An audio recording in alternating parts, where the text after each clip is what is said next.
When I was younger, I really thought I should feel shame and guilt about all my guilty pleasures because, hence the name. Turns out I have long got over that. I am very open and honest about my guilty pleasures. I rock out in my kitchen to 90s boy bands. And my favorite thing to do is to watch reality TV.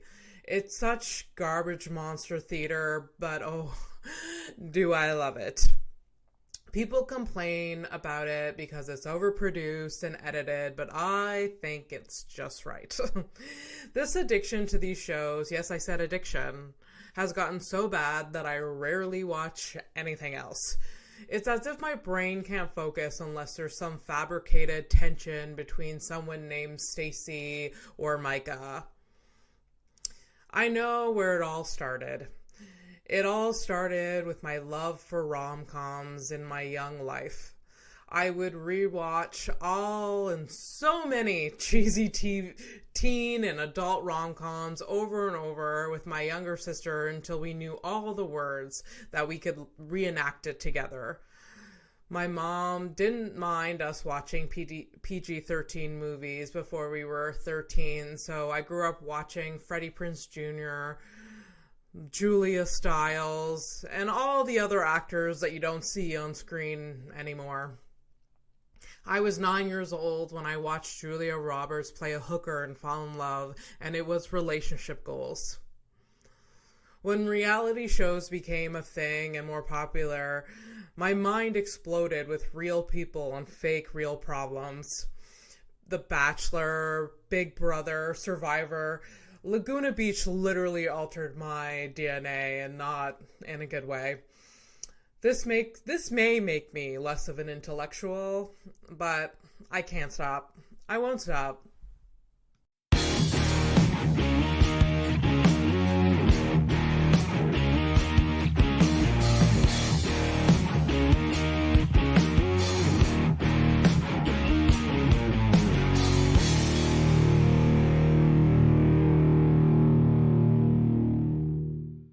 All right, well, welcome to House of Stone, the podcast where everyone has a story and we get into the nitty-gritty of it all. Mm-hmm. I am, of course, the host, Abby Stonehouse, and today I have Mike Carrozza. That's me. Hello. Hello. How do you do? I'm waving to cameras. Yes, yeah. I mean, watch us on YouTube, and you'll see us lovely faces. Oh my God, listeners! If only you could see the shade of green I am wearing. Oh my goodness, you really stepped it up today with your outfit. I almost wore sweatpants. Did I decide at the last minute not to? You betcha. Am I packing to leave town Saturday? Oh yeah. I have had to last minute remind people that it's video recorded because they've been shocked sometimes. They're like, "Oh shit, thank you." Oh, I shaved my face for this. That's how you get the most uneven and beautiful mustache in all of comedy, baby. I mean, the cameras on this isn't that great, so like you didn't have to do listeners, that close. Zoom in. You shaved for a reason. Zoom the fuck in. Here, I'm going to rub my face on the microphone. Can you hear that? Yeah. For the listeners, you're not crazy. I didn't actually do it. I'm too much already. I love it so much. I told Abby that this is the first conversation. You haven't talked to anyone today. Nope. I've talked work talk over the phone where you're like, oh, that doesn't count. No, it doesn't come out. It doesn't count at all. It's like, oh, you got okay, fine, you're welcome, and then that's it. No real conversation. Yeah. And I remember first 2 months of the pandemic, working from home. Ooh. I was doing more administrative work, very rarely using the phone. There was like probably 3 days in a row that I didn't use my voice because I was like inside, and then like someone would, like my mother would call, and I was like, hello. Yeah. Like, did you experience that? I didn't experience that because I moved back in with my parents at the beginning of the pandemic. Okay. And my parents, they love to ask questions about things that they already know the answers to. Oh my God. So I would have conversations all the time. Okay. Was maybe, like, I thought for a split second, because my brain was going crazy. I'm like, if I just went there for a month, would that be okay? But I knew in my heart that it would not be okay. Yeah, to I move get back it. home. I get it. I've also met your parents recently. That's true. And they are fun, but I understand what you're saying. I understand what you're saying. Yeah, our personalities do not match. They don't, and it's very fun to see because your folks are fun in a different way. And you're yes. It's just nice. They're nice and they're great. But I could totally get like, oh, you left and you're we're away. very different. Yeah. And from a young age, just like Abby's a little bit different. Mm-hmm. Abby and my sister too, very different. Does your audience know what your parents do? Or is that... I feel like they do. Okay. I feel like I've Your brought mom's it up. the goat queen of the East. Goat farmer. My dad builds barns for a living. Damn right. He also is a hobby farmist as well. So like, you told me a story of you like being traumatized one morning coming down to breakfast. Yeah, there's like a dead goat. Like it's being skinned. Just being like, there. Yeah, that was another story. Oopsie. My mother told you that so nonchalantly. Like I wasn't gonna have nightmares about it. Yeah, and like she's done this before. Like obviously, like no one knows what you.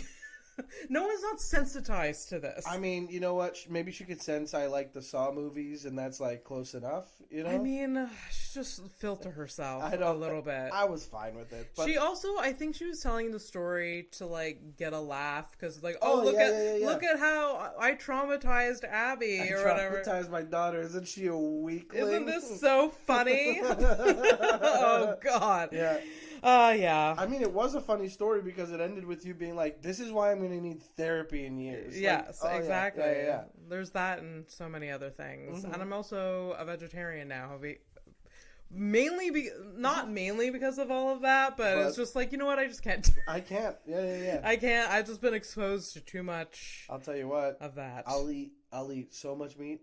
No one will notice. You can eat all the meat that I'm not eating. I got it. I can't do that. That's so much pressure. I get it. It's delicious. I eat meat for so long. Stuff. I just can't do it anymore. I get you. I can't do I it. Get it. So... I have an intro for you. Oh! I always do an intro. I wrote it up. There's so much freaking things I can say about you, Mike. I have a storied career. You have so much. All right, so... We'll start with that. Mike Carrozza is a silly boy on stage and one of my favorite comedians to watch. He's a veteran comedian in Montreal at this point and one of the Comedy Nest's regulars. He has a comedy album called, I'm going to butcher this, Cherubic? No, Cherubic. Yeah. Yes. Oh my God. I practiced that. I've always said cherubic, and people are like, "That's not how you say it." I'm like, yeah, but you're saying it's a cherub. It's cherubic. That's how I feel like. I get the cherub, but like for some reason, adding the IC at the end like fucks my brain up. I just thought it was so funny to be like, I'm a little baby angel. You are a little baby angel, and that's why I thought it was funny. I love it. Thank you. So yes, you have this Calviny album. It hit #1 on iTunes. Yes, it did. That's amazing. I know, very, very funny. He has performed with some of the best in the biz, and I mean a lot of people. I've been really good. Tig Notaro, Todd Glass, Kyle Kinane, and just so many others. My God. Yeah, so many others. Steph Tolev, we could talk about. Yes, we both love her podcast. Too, I love her. Right? Oh my God! Yeah. Did you see the back of our heds when she clipped it? Yeah, of course I saw the back of our heads. We were the ones there in the front row. Yeah, obviously I could see us. I forgot I said something at the podcast. She had like the roaming mic, and she was like, "Do you have a story?" And I was in the front. And I'm like, I could tell you this. Yeah. I have so many. Okay, so I'm not finished your bio, but okay, we'll go back to that. Yeah. So he was at Just for Laughs this summer. You're a regular at Just for Laughs at this point. Mm-hmm. You performed on the Montreal Show. You opened for Steph Tolev. That's right. He's been part of many podcasts, a lot of podcasts, one of which he co-hosts called We Didn't Get the Rose, and he talks about The Bachelor and now RomComs. Yeah. And I've wanted you on this podcast forever. I'm so happy to have you. I'm so happy to be here. I'm excited about it. Oh my gosh. You know what you didn't mention is that I'm the smartest guest you'll ever have. Yes. Because I figured out, what was it, a year and some change into you having this podcast, why you're podcast is called House of Stone. Yeah. Uh-huh. Yeah. So, story. Can we tell the story? You go ahead. Tell it from your perspective, because I will tell you, I felt so stupid and so embarrassed when I said this out loud. It's nothing to be, maybe you should be embarrassed. I know. I am embarrassed, and I should be. It is, look, even for me, it's stupid. And I'm such an idiot. My girlfriend will catch me doing such stupid things, or I'll say something out loud and be like, did that sound right to you? And she's like, no, no, it did not. And I'll be like, yeah. I mean, I say a lot of stupid things all day long, and it's just part of being a human being. Mm-hmm. But your podcast is called House of Stone. Yes. And your name is Abby Stonehouse. Yes. So we're so set the scene. You're hosting the Comedy Nest. Uh-huh. It's, I don't know, Tuesday or Wednesday. Wednesday night. Yeah. I remember why I was really? there. Yeah. I'm doing a 5-minute spot. Uh-huh. He's like, oh, do you want me to say anything? Introduce you? I'm like, oh, just say the podcast. And he's like, okay, House of Stone. Oh my God, I just got it. Like, I saw the light bulb in his eyes. Because I thought it was always House of Stonehouse, right? I was like, oh, House of Stonehouse. Oh, House of Stone. And then I didn't realize, oh, house is part of the name already. And so that's what my brain was doing. I was like, hey, did you notice this? And I was like, oh, no, I didn't. Wow, I should tell her. That's literally my next instinct was like, whoa, I can't believe I figured this out. And then I said, oh, no, wait, that's probably why. Yeah. That's probably why. You and I just giggled in the back for 5 minutes. And people heard it because the comic on stage was bombing. No offense to bleep. You think I can remember who it was? I don't remember who it was. Of course we don't remember who it was. No. No. Somebody was bombing, though, because I had to stifle a laugh and walk into the sound booth. Oh, boy. Yeah. Oh, boy. Perfect place to fart. Nobody knows that. Oh, but there's always the tech there. Andrina does it now. Yeah, my girlfriend does it now. Poor Andrina. Right, but sometimes it's other people. Yeah, and also other times it might be that they're not even there. Sometimes the tech person is off doing more seating. So, yeah. You know, sometimes you get a little toot out, and yeah, I don't know if this is. I don't have that problem where I'm out and I just need to let one rip. Oh, okay. So you what do you think you're better than me? Or? I don't know. I know I may be the minority, and I'm just like, and there's lots of space there. Actually, there's the back of. The back area. Yeah. But sometimes you're on a show and Harrison Weinreb's just back there chilling, and you're like, I'm not going to do this in front of the poor boy. He's a baby. He's a little baby. You don't want to traumatize him. He's 7 years old. Literally 7-year-old comedian. Harrison Weinreb, New Faces 2021 or 22. Oh my God. Fantastic comedian. I love He's so funny. So funny. So I don't really have a problem where I need to. But I'm always drinking like Diet Pepsi and getting gassy. Yeah. And look, first of all, Diet Pepsi, shout out. They need it. Guys, go out there and buy it. Oh, yeah. They need the marketing. They need Guys, shout out Diet Pepsi. You know what? They need a little bit more love out there. Oh, yeah. Oh, God. Are you a Diet Pepsi or Diet Coke? Oh, Diet Pepsi. It's not even... Diet Pepsi is so much better, right? Yeah, big time. And I don't know why. I used to be a big... Yeah, I used to love Diet Pepsi. Yeah. Fuck me up with Diet Coke? Forget about it. And I didn't like the regular Cokes, like with the full sugar. No, I don't know why. I don't know why either. I think it's because we like killing ourselves with the aspartame. Oh, I'm gonna die so soon. Stay tuned to the end of the episode. Yes, it's gonna happen. I like that my voice. Both of us. I like that my voice is like, oh, he's bouncing off the walls, but in the video, my hands are like intertwined. I've got like my foot tucked under my knee, and I'm just like, I'm an old man. Like it's nice and warm in here. I could take a nap, but my voice is like, wah! You know, I'm like the most laid back I've ever been, but meanwhile, I'm just like, it doesn't sound like it. You have like two different contradicting energies coming at me. Yeah, this is all the conversation that was supposed to come out earlier. I'm glad you saved it for me. Oh, me too. I've been dying to do this, It's fun. Yeah. I love podcasting. So do I. Why do I have so many? You have so many. I've had a podcast straight up for like the last 10 years. I've had a podcast active, not always the same one. Yes. I had That Was Us with Travis Cannon. Shout out Travis Cannon, who doesn't really do comedy anymore. But what was it called? Sorry. That Was Us. That Was Us. What and was the that idea about? was literally we'd have comics on and we'd improvise this long-winded story of how we invented something together and how we were always the college roommates. But extra diegetically, we were time travelers. So we would so Travis and I actually are literally the inventors of a time machine, and we went back in time and brought a friend with us, or like, you know, met somebody back then and used them to like invent something together. So like Kevin Shustak was on, for example, back in the day, and we were like old college roommates, and we invented the Swiffer wet jet. You know what I mean? So like something stupid like that. I love that. It's such a dumb little podcast, but it went on for a little bit. Yeah, but I love the dumb ones. So do I. I miss, like, I don't know. Comedy Sometimes Bang Bang's there's like, still around. I have this podcast which is like kind of, it gets, you know, there's mix between serious, funny, silly, whatever. But I love stuff like that. Like, oh God, it's so much fun to like tune into Never Seen It, or like Doug Loves Movies is still very like, we're having games, like please tune into podcasts that are just stupid for stupid sake. Absolutely. Comedy Bang Bang I have not listened to in a long time though. Are they still recording? They're still going, and I haven't. I used to. Like I went all the way to Toronto once just to see a live Comedy Bang Bang. I can't blame you for that. Obviously, like I've seen Comedy Bang Bang live, and man, it's just so fun. It's just so fun. Like that Spontaneation when Pod F Tomcast, the old days of Earwolf. But silly for the sake of being like silly, and that's what That Was Us was. And then in the pandemic, like literally, we recorded the weekend of them upgrading the announcement to it's a pandemic now.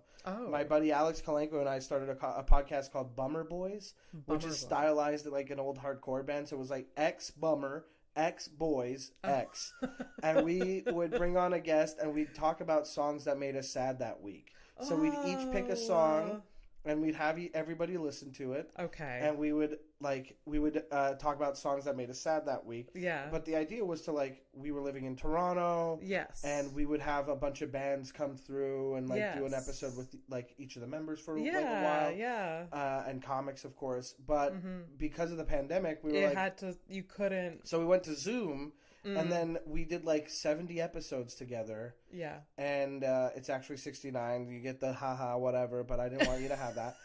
Listener, take it easy. But Bummer Boys was a lot of fun to do because it forced me to listen to a lot of music, and like sometimes songs didn't make me sad, so I'd have to go into the tank of a song that makes me sad in general. Yeah, yeah. And I got to listen to so many new songs. We got to talk to so many like different you love cool music, people. so like I do. That's amazing. I love music that's all screams. Oh, it's so fun. It does not go along with my personality. People are shocked. Doesn't. You've said this to me before. It does not. I don't get it. You don't expect it, but like literally tonight at 11 p.m. I am joining an album listening party so I can listen to the Callous Cowboys' new EP, God Smiles Upon the Callous Cowboys. Okay. And I'm so excited to listen to it. They are the most innovative, like, I don't even know what to call them. They're like hardcore, but sass, but also like new metal in a way. They have where are they from? Atlanta, Georgia. Oh. It's just wild. They're nuts. So I love them very much. And so Bummer Boys was fun. And then we started We Didn't Get a Rose, which went from covering The Bachelor to now we're doing RomComs, which is such a relief. The Bachelor franchise. Look. Yes. I mean, you did so many episodes. We did so many episodes of The Bachelor. It was crazy. And that gets to what I want to talk about today is guilty pleasures. Okay. But I mean, obviously we'll talk about it for as much as we want and then we'll move on. But guilty pleasures is one of my favorite things to talk about because I have so many, and I honestly don't feel any guilt or shame about my guilty pleasures. But you literally have a podcast about one of my biggest guilty pleasures, which is reality TV. Yeah. Not The Bachelor specifically. Because we did cover other we covered a season of Are You the One? We covered a season, the only season of MILF Manor, which don't get me started. We were going to cover a season of Married at First Sight Australia, but that was too many episodes. Yes. And now you're doing RomComs, which is another guilty pleasure. Oh, yeah. It's so I love it so much. So how did you get involved with this podcast? And so my co-host lives in Seattle, and prior to podcasting with Chris Mejia, my sweet boy. We had met once at a comedy festival in 2014. Okay. In Seattle, called the Hilarious Comedy Festival. Hilarious. Right. It was about weed, believe it or not. And I was like, I've never smoked in my life, and I don't really want to. And I went there, and they were like, do you want to do comedy? And I was like, yes, please. And they were like, you're so fucking funny, dude. And I was like, yeah. Is that you saying that, or is that because you're so baked? And they're like, both of them can be true. And I was like, whoa. Both can be true. Yeah. Yes. So I had met Chris, and we just we were hitting it off. We were just very funny, goofing together, like riffing. And then like years go by where we're just like, sometimes we'll interact with each other online. I post something about The Bachelor. He responded like, bro. And then we just hopped on a Zoom because it was back at the beginning of the pandemic. Yeah. We're like, this is a crazy season because it was Claire and Tayshia's season where Claire lost her mind because they filmed during the quarantine. Okay. And then she, like, in the middle of it was like, I found my guy. It's this one. Get me the fuck out of here. And that guy ended up cheating on her so much. Oh, my God. What a mess. Yeah. Peak reality TV, by the way. And because they only did, like, 3 episodes with her, it's worth going back and watching it. But then they brought in Tayshia, who, like, shows up after the end of Claire's season. Like, it's half a season and she like comes out of the pool all like sexy, like, and they're like, get ready because she's smoking hot. And then she comes out and she's talking to the guys, and the guys are like, we're already in love with you. And she's like, I'm a good Christian phlebotomist from California. And then phlebotomist? Yeah, she like something about needles and medical stuff. Oh, I don't know. It's a word I learned from The Bachelor, forgot the definition of, and now I know it. Yes, but we started talking about that season so much that, like, you know, every week we were talking. I was like, do you want to like turn this into like a podcast? And he was like, yeah, let's do it. That's so funny that like you met once and then it just turned into this thing. But that's the thing about comedy, is that like you'll have friendships like that. Oh yeah, there's for sure. people that I've only met like a handful of times that I would like. If they called me tomorrow, I'd be like, what do you need? Like, you know, and I know that there's people out there that are the same. Oh, yeah, for sure. That's what, I mean, you've, like, been to different festivals around the States and everything, so you've had a lot of exposure to that. To attend the festivals in the States, legally speaking, only attended. Only attended, yes. Bought a ticket and everything. Yes, bought a ticket, did not get paid a single cent. Why would I get paid? I was there to watch comedy. Yes, yeah. Yeah. Covered that we got there. Cha-ching! Anyway, but yeah, I mean, it's fun. Like, so we started doing the podcast together over Zoom, and just like we knew it was gonna be Zoom because he's across the entire country and then down a little bit. Like, and so when I go to Vancouver this weekend, guess who's driving up from Seattle to come hang out? That. Oh yeah, okay. I'm so excited. And we originally were gonna watch a rom-com with, like, before hanging out, and Andrina was going to be a guest. Okay. Because we were all there. Have you chosen the rom-com? We have not, but the thing is, we're not doing it anymore because I don't have much time in Vancouver, and we don't want to be like, let's be in a room for an hour. I mean, and a half. You can do it after your trip, right? I'm not worried about that. Yeah. But we were going to do it because the plan was I'd be in Vancouver for longer, and I'd work from there because I work from home. Shout out. And Andrina's there now, right? Yeah, she's house sitting for her folks. All right. Yeah.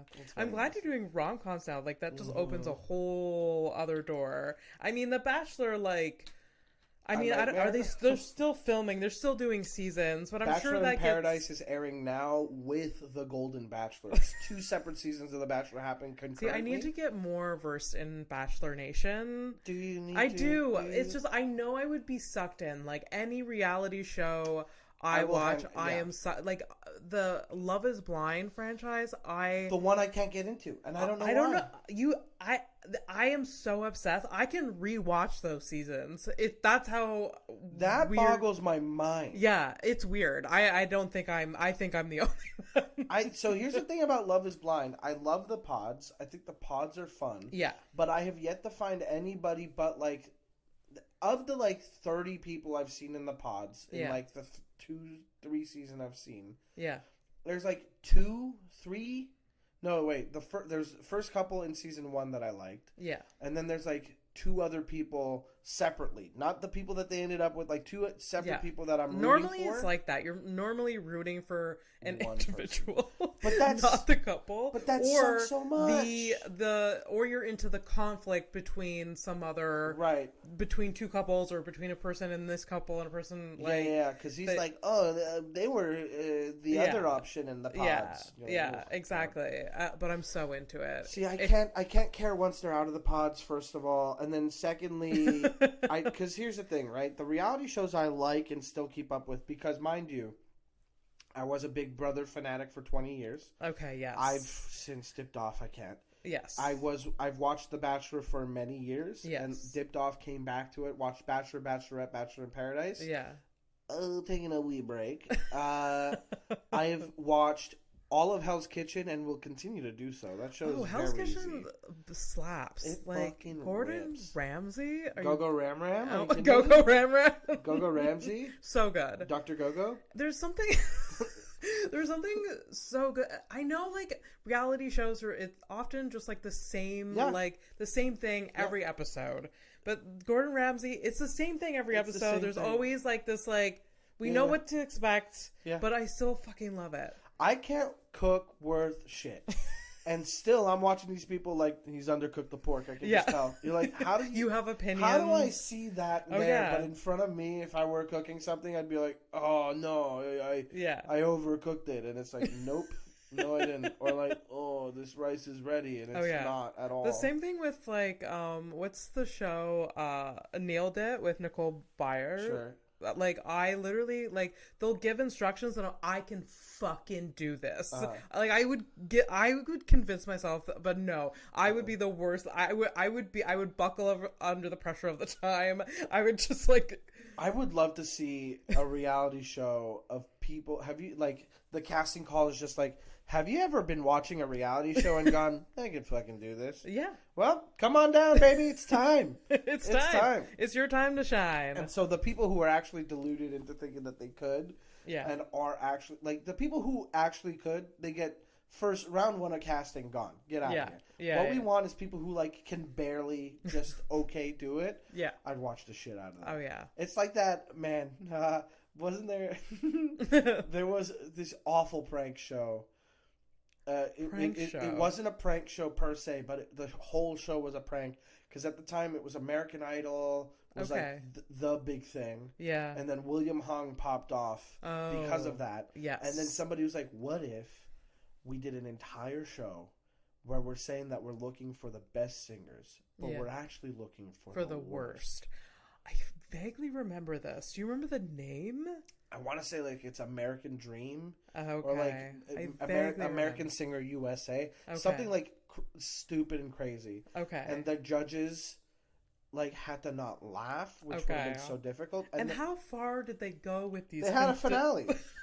They with, had like, a live the worst, finale. Oh, yeah. The worst? Oh, yeah. And then she won and, like, went into hiding or something. It was so that show was, like, very mean-spirited. I also remember The Swan. Do you remember The Swan? When plastic surgery just came into the line, like, cosmetic plastic surgery, and they were like, guess what? And then they had Extreme Makeover, too. Before that. Instead of, like, Extreme Makeover House Edition, there was Extreme Makeover. That was the first. Makeover wasn't as extreme as The Swan. Oh, really? So the thing about The Swan was people were restructured entirely. Like, some people's bones were, like, set different. To the point where I remember reading this, and I don't know how true it is, but isn't it fun to live in this world? Yeah. I remember reading this where somebody had been so changed that when they looked at themselves in the mirror, they felt so disconnected from who they are, couldn't recognize themselves at all, they killed themselves. Oh, yeah. Trigger warning, too late. Oh, no. Whoopsie. Should have said something sooner, but... Yes, there should be, like... I mean, with Extreme Makeover, I think they did do psychological, like, assessment. They took more care of the people. Yes. But Extreme Makeover was basically, like, level 1 was, like, Queer Eye, right? Where you're like, here's some new clothes, baby. Get a little confidence. And, you know...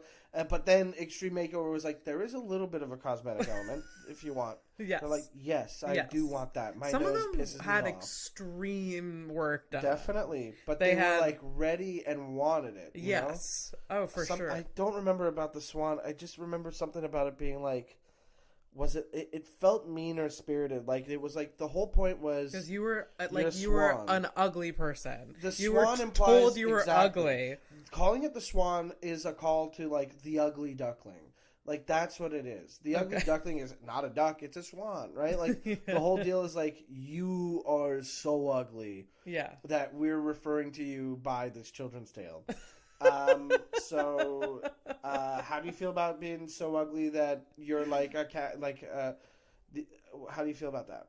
Do you want to be not ugly? I don't know. Maybe you should. Do you want to not be suck? ugly? Do you want to be better? Would you like that? Just let us know. We're gonna drill into your skull. And then take out these. That eyebrow line. Let's shave it down. Yes. Yeah, and like suck all the fat out of you. Oh my god! But look. Then again, I was a child when this happened, so I don't remember it exactly. But I remember being terrified. I remember reading up about suicide, and I remember reading about like that contestant. But again, reality TV. Okay. Yes, reality TV. Aside from, we love it. Besides the suicide. Besides that, and the like looking for the worst singer thing. Yes. And, yes. Like Punk'd was also one of those things that was around because it was like that's true. Pranking celebrities. We like grew up like we're similar in ages. Like when we were young, like tweens, when like reality show really started. Yeah. Like, I remember watching the first season of Survivor, first season of Big Brother, and then, like, literally, like, it just, like, sparked so much dopamine in my brain, so I think that's why I loved it so much. It was, like, my formative years. Absolutely. For sure. Yeah. And then it started even earlier when in my love of, like, rom-coms as a kid, too.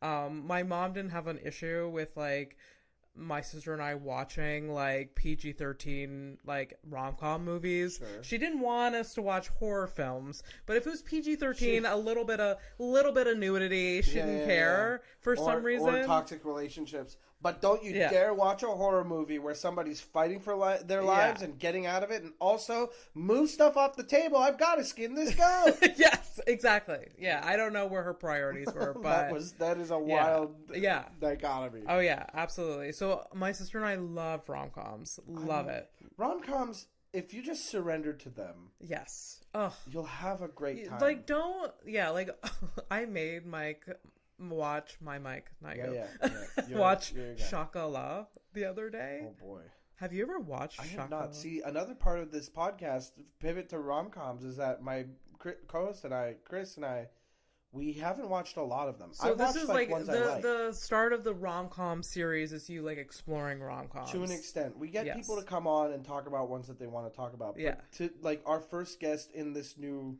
revamping, it was Rebecca Reed, I think. No, this was Lindsay Adams' pick. Never Been Kissed. Yes. And neither of us had ever watched it, but we watched it with 2023 goggles. Yes. And it's hard. It's hard. It's a little weird. Well, it's like there's a lot happening there. Yes. There's a lot of problems. Yeah. And the thing is, I thought like, oh, this is going to be like a joke machine, right? Like rom-coms back in the day, they're going to be like quirky and weird and there's going to be jokes nonstop. Yeah. There was like one joke at the costume party at the end. It's true. There's no more room at this table. It's more like romance and comedy. Right, or like the scenario is wacky. Yeah. Isn't this like? And then I watched Not Another Teen Movie recently, which is there's some parts that do not hold up. Oh, but it's so funny. Yeah. And when they reference Never Been Kissed, because I'd never gotten that reference. Yeah. They have the oldest woman available to be Drew Barrymore. They're like, I heard that there's an undercover reporter here at the school, and then she shows up and she's like in her 70s wearing like the pink coat that she wears in the opening scene when she gets to the high school, and she's like, oh, I don't know anything about that, boys, but what do you think about being at high school? That's a funny movie. Kind of, it holds Not Another up Teen Movie? Yeah, incredible. I thought it was going to be awful, so I was watching it in the background while I was sorting magic cards, and then like it's kind of like it ruled. You think it's gonna be bad? Like I actually don't remember how bad, but like Scary Movie. Yeah, they would, that one was rough. Yeah, that doesn't really hold up. I remember watching it, be like, yes, kind of funny. Some of it was tough, but like it's not all like you know. There's a couple gay jokes where you're like, oh yeah, 2000s homophobia. Oh yeah, for sure. Okay. But like then there's like innocuous little silly jokes like the popcorn getting bigger and bigger, like in Scream. Yeah. Absolutely. But the rom-coms are very fun. Yeah, they're so fun and so cheesy, and some of them obviously do not hold up in 2023 lenses. No. Like there was a whole series, and I was really into them of these dance. Like romantic movies. Dance. Yes, Save the Last Dance. Honey. Step Up. Honey. Yeah. Like, why? There was one a year. I don't know. There was an era. Yeah, I remember that. Step Up didn't Center Stage. I've never heard of Center Stage. Center Stage. Yeah. Oh, God. It literally changed my DNA. Okay. Well, it is so bad. Is that what you want to pick to do the podcast? If you will have me, I will. This is me inviting you. Yeah. So pick it, because we will be doing Save the Last Dance at some point. Oh my God, Save the Last Dance 2, like really, like, I've watched that so many times. That's the only one I've seen of them. Honey. Okay. Save the Last Dance makes zero sense. Center Stage is what? Do you remember the dance from Save the Last Dance? Oh yes. One of the most atrocious choreographies. So bad, and my 12-year-old, 13-year-old self learned the steps and went to a dance and did them with my friends. That's embarrassing. That's really, really embarrassing. We'll be right back.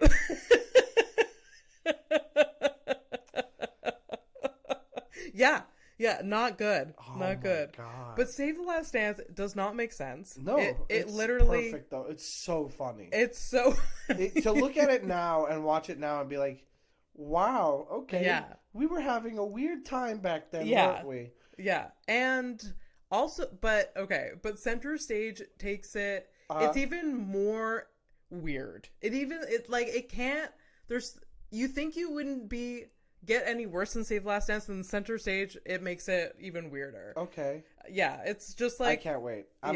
Here's the thing about the podcast now is I have to rent movies on iTunes. Because what happens is I'll try to find it on streaming.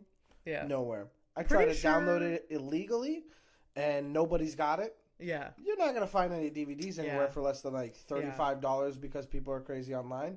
But then you go on iTunes and you're like, okay, I guess I'm paying $4.99 for Brown Sugar rental. And I watched Brown Sugar, and it's the least eventful movie I've ever seen. And Mia Jackson is like, I love this movie so much. Yeah. And it reminds me of the beginning of my relationship with my longtime boyfriend. And your longtime boyfriend? Well, her longtime boyfriend. Oh, okay. Yes.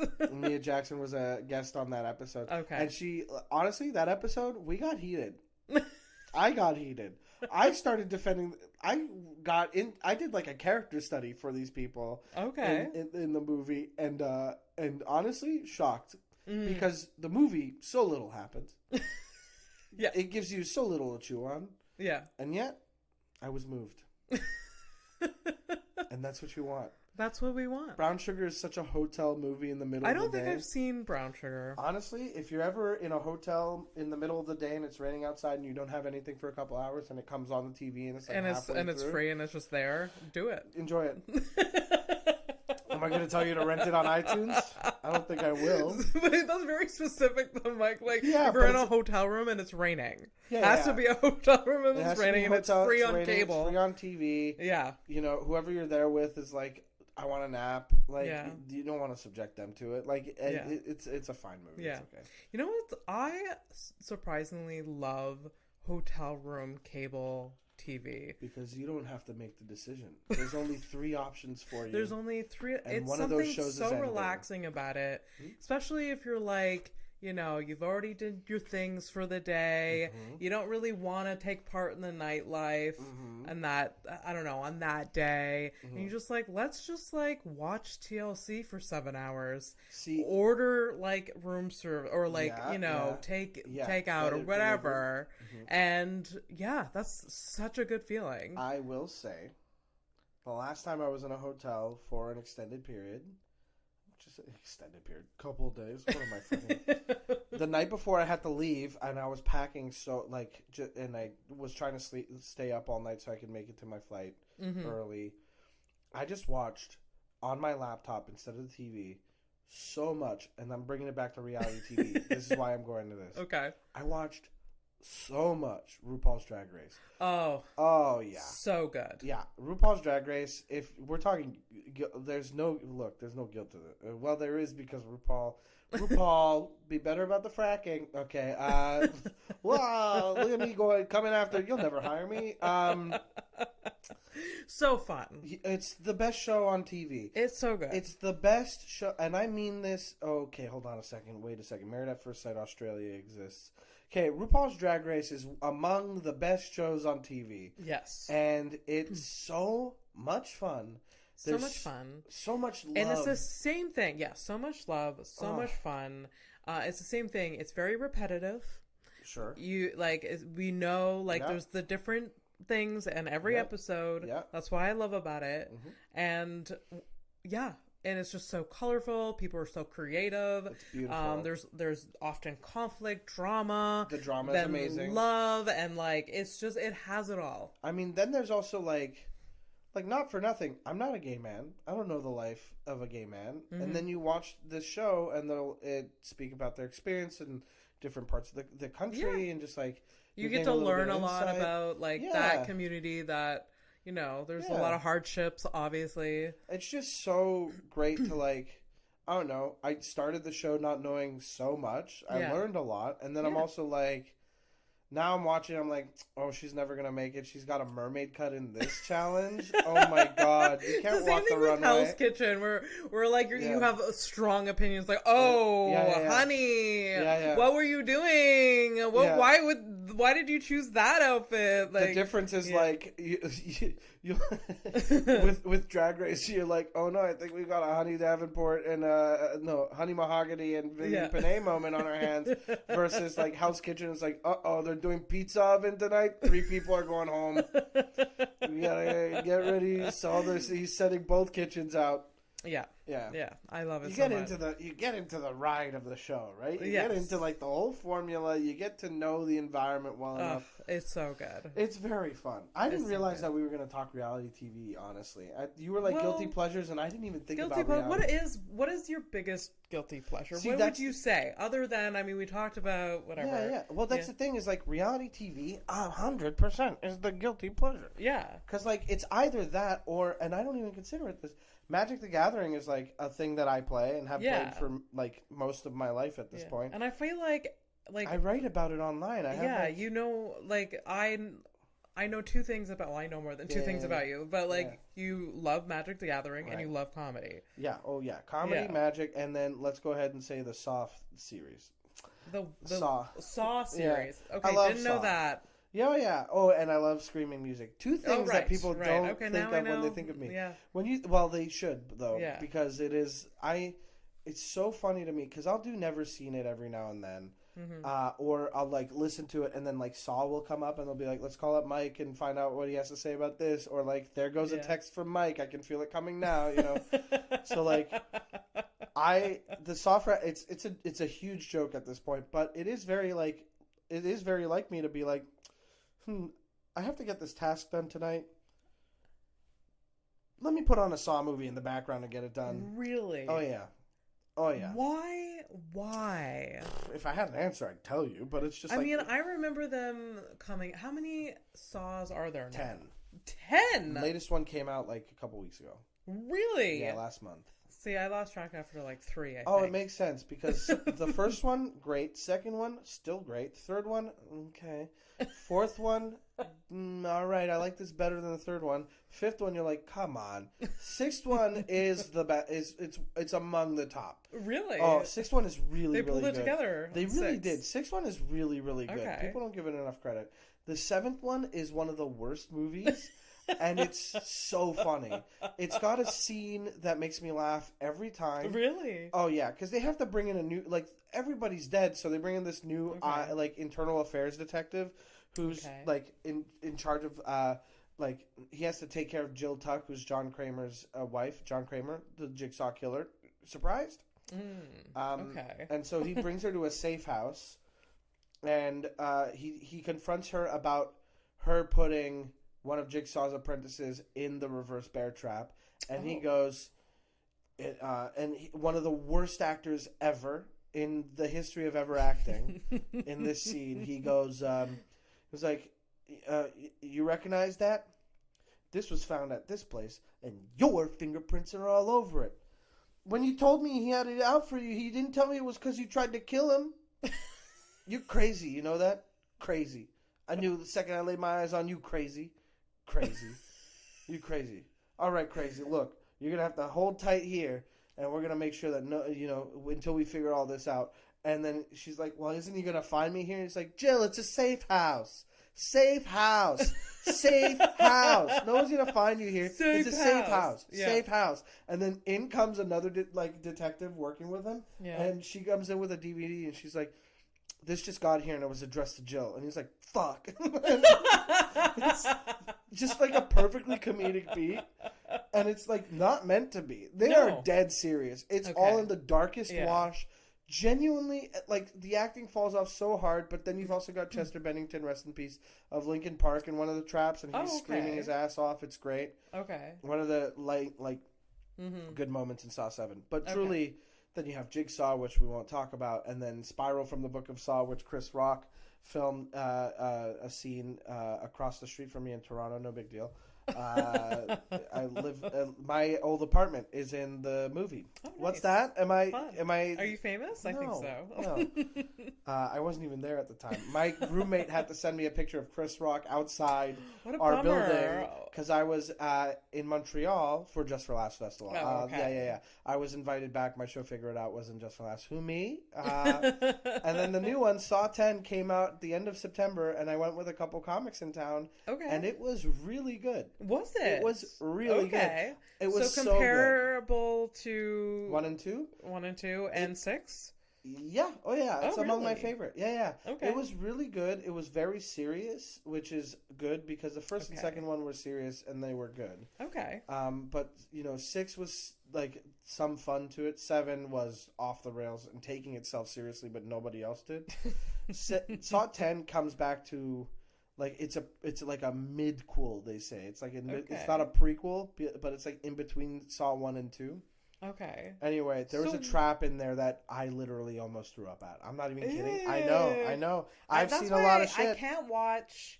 Like when I was a teenager and like watched them, like, oh yes, scary movies. That's a thrilling. But like now, I'm just like I can't stand it. I don't want to. There are some really good ones that aren't gory. Gory gets me. Mm-hmm. The I can stand some, but gory no, and that's what all Saw is pretty much. Saw is a gore fest. Saw, what is about Saw that makes you like, okay, I'm gonna put me in a productive mood, have this in the background. I wish I could tell you. I have no idea. I think you're the only person on earth that does it. I found out that Lua Stardust, shout out, Scry Babies, is a Magic the Gathering personality. Oh, okay. And she also puts it on in the background to get some work done. Really? Yeah. Maybe it's a magic thing. I don't think it's magic. No. I think it's more like I listen to screaming music already. Yes. And that gets me in a productive mood. And the movie is kind of like, okay, the movie is 90 minutes. For 90 minutes, this will play. Yes. This will kind of have moments where it sounds like the music I like. It also has moments that will make me laugh or I actually think are cool. Like it's like the perfect ebb into out of. Yeah. There's others movies like that, like The Collector and The Collection, that are really good. Okay. That are like Saw, in that way. But then there's so many movies that horror movies that are great. Yeah. Ari Aster is an incredible writer director. Midsummer, Hereditary. I don't think I'm gonna watch Beau is Afraid again for like many, many years because a living nightmare that movie was. But just like there's so much good horror. To me it feels like the most creative genre of movie. Okay, Yeah.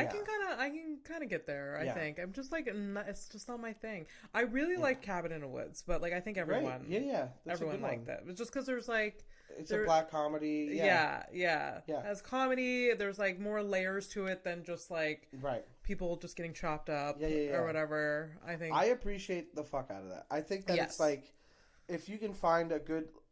Because horror comedy is such a terrible line to walk. It's not easy. But there are some really good ones. But then I think, I'm going to say it, horror is the most creative of the movies, frankly. I think that's where we're at. Yeah. Horror, and then I also really love a detective thriller, which isn't as creative, but it is actively trying to trick you. Yes. Or like, and if it's not trying to trick you, then like even something like Mystic River will do. You know what I mean? Okay. Where it's like, hey, they're trying to solve a crime. Mm-hmm. Oh, okay. Let's solve a crime then. Mm-hmm. And Saw, the first one, is like that plus. Yes. So yeah. That's why I like it so much. That's so interesting. But the best reality TV show out there, Married at First Sight Australia. Have you watched any of that? No. Oh, Abby. I know I have to. Abby. I watched season 8. Season 8? Specifically? How many seasons are there? 10. Don't worry about it. Season 8 of and you could largely ignore up to season 5 of Married at First Sight Australia. Okay. You know what? Skip 5. Go to 6. So Married at First Sight is what it sounds like. Ooh, it's literally you meet someone at the altar and you get married, and then they film you living your life as a married couple, and then there comes a point where they're like, you just wanted to sign the divorce papers. So here's the thing.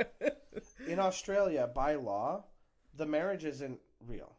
So by like you can't get married for like no marriage is real in Australia. No. I mean the show. You can't get married for a show. Okay. You can get like in the States, it's real, and they have to film it within the period to make sure you can get an annulment. Or something. Yes. Like and there's like they'll cover the fees or whatever, but like it's real. Okay. Like you're married by the power invested in me by the that kind of thing. Yeah. So these Australians like know it's fake.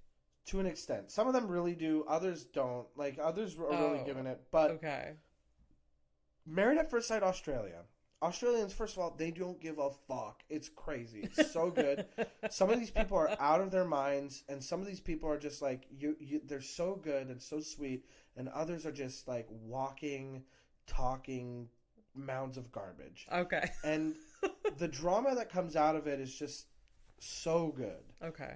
Now, you would think, is this a weekly program?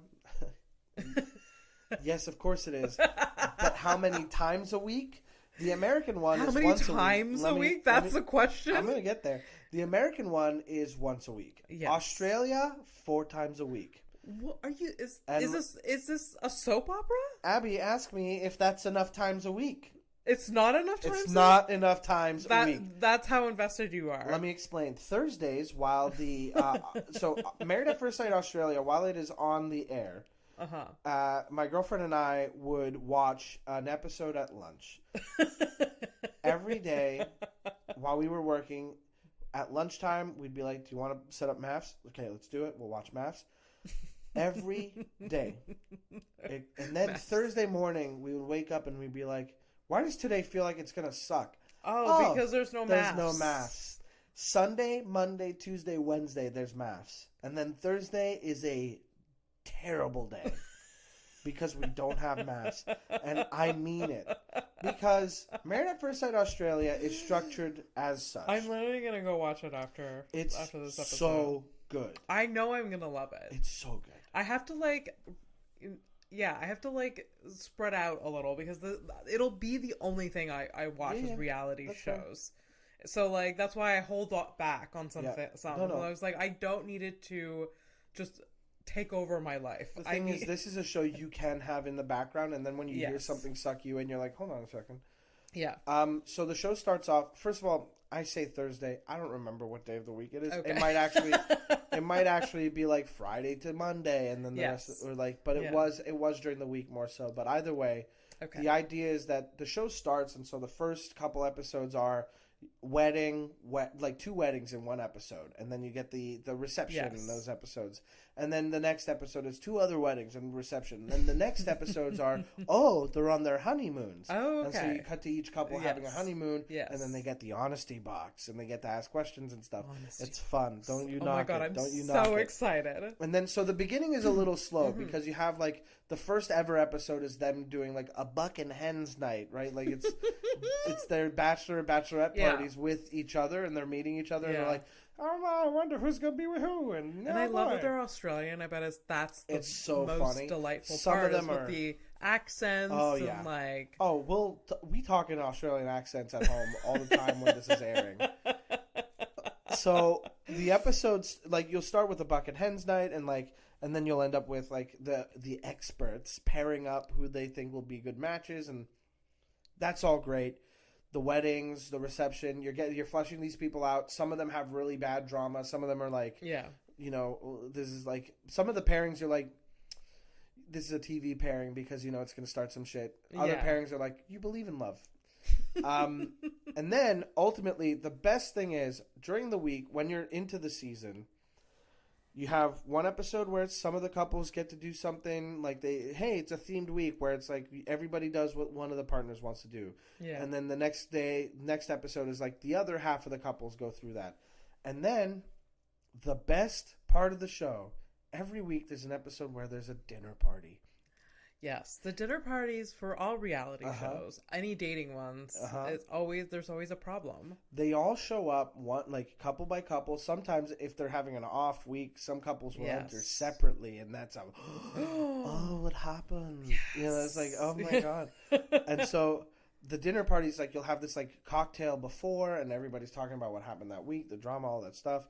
And then you have the experts watching in another room, so on monitors, and they're like seeing all the interactions, and I'm like, it seems that there's a little bit more drama than we thought here. And then we cut to the actual dinner party where everybody gets into everybody's business. I love it. I love it so much. It's so good. They're all plied with so many drinks. They get fucking hammered and they go off. And that's then what happens with the Love is Blind, that they get so drunk some episodes. Yeah.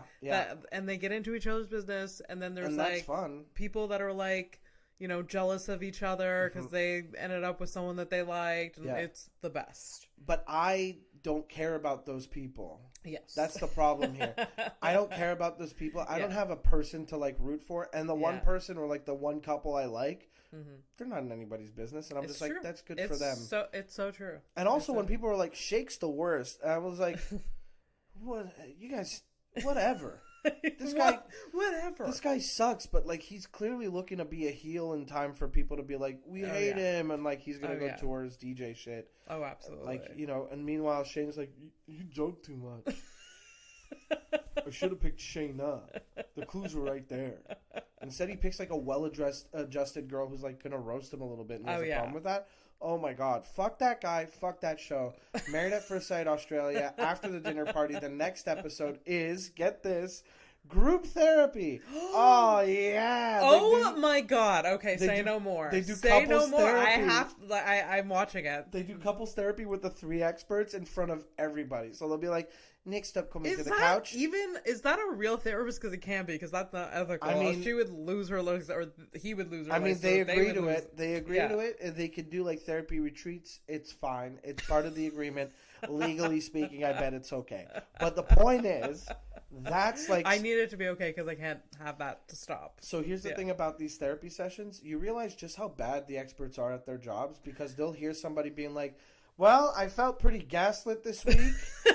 And everything about this sucks. I want to leave, and I don't like this person you've paired me up with. It feels like he's lying to me all the time. And the other guy's like, well, I'm still learning, and learning is part of it. And they're like, I would like to applaud you for learning and still learning. See, it's not a real psychologist. No, then. But then they have to choose whether or not they want to stay or leave. Okay, let's go to the decision. Yes. And one of them's like, stay, the other's leave. And it's like, as you know, in the experiment, if somebody says leave, you have to. You have to stick around. If one person says leave and the other says stay, you have to stick around, see if you can make it work. But if you just choose not to try to make it work the next week, okay, then fine. at some points they intervene and say like, okay, we're going to kick you both out. That's fine. Yeah. Or if somebody's like leave multiple times every other week, okay, then they're like, okay, I think we should just nip this in the bud, right? But it is genuinely the best reality TV show out there. Season 8, there's a twist ending. Okay. Which, how many of those do you get in reality TV? Season 9, there's like so many moments where you're going to be like screaming at the TV. Season 10 is wild. Oh my God, the UK one is equally fucking nuts. Oh, I love this show. Oh my God, I can't wait. Abby, I promise you, watch that and also watch the reboot of Beauty and the Geek. Beauty and the Geek Australia. Beauty and the Geek Australia was off its nuts when it was started. Okay. And they just brought it back like for 2 seasons or something. And it's fun. Oh my God. Oh man, I didn't realize I watched so much reality TV. I mean, you do. You have me beat. You have me 100% beat. Australian reality TV is off its ass. I mean, Australia is where it's at, I guess. I don't know. I guess I really am the smartest guest you've ever had on the podcast. Yes, you are. Let me ask you. Please. Did comedy start as a guilty pleasure for you? And then it turned into... Never. It didn't? Mm-mm. No. Comedy was something I've always wanted to do. Yeah? Oh, yeah. Because I was a kid, right? As we are sometimes. Yeah. I was a child, and let's say, when I was a child, I was always drawn to, like, joke books. Okay. And I would always like those. And then my dad would tell me, like, jokes he'd read on the internet when that was a thing. And I would go, like, I would meet adults. Like, my parents would be like, and this is my child. And I'd be like, do you want to hear a joke? And that quickly became the thing that I would learn jokes from my dad, and they wouldn't. I bet it was adorable coming from a kid, but like really, if somebody else told you that joke, you'd be like, "All right, cool, man. It's nice that you demonstrated reading comprehension and memory, and also." I mean, we all did that as kids, just like right. But as a kid, it's probably like pretty fun, right? You're like seeing a kid do that. You're like, oh man, do you even know what that joke means? I'm like, no. But every time I tell it, somebody like you goes, you let him know about this stuff, and he's like, no, he just repeats it. He doesn't know. He'll learn when he's like 18. And so what ended up happening is my grandfather, when he immigrated here, started a company, and all of his kids, for the most part, like worked for him. Okay. And so we did this like big family-run golf tournament to raise funds for cancer research, not for like cancer to like win or anything, but like cancer research. Normally, it's for cancer research, not yay cancer. There's some fucked up people out there, and so we'd have this golf tournament fundraiser. And I would, they'd be like, hey, does Mike want to come tell us a couple of jokes? And I would tell jokes at these fundraisers. Was it, so this was like a yearly annual fundraiser? Oh, okay. Yeah. And then also at school, like elementary school, in between grades. Oh, wow. Performing on the recorder, I would do a couple jokes.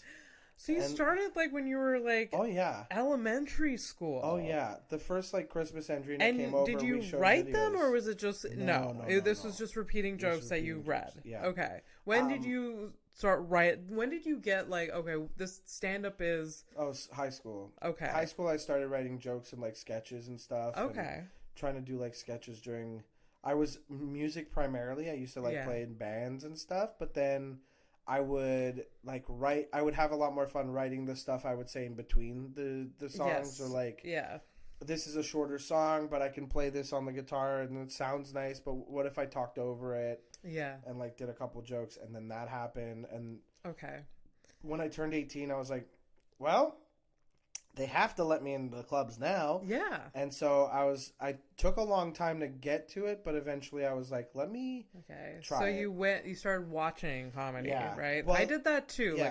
Like I was a fan of comedy first. Right. Well, growing up in Montreal or near Montreal, the TV, like, I didn't grow up with a lot of kids' cartoons. Like, there were some that I remember and I will watch, but I grew up mostly like Whose Line Is It Anyways on TV, or like, hey, it's a Just for Laughs gala. Yeah. And you're like watching Simon Rakoff tell a joke about marriage, and I'm like, oh, I relate to this.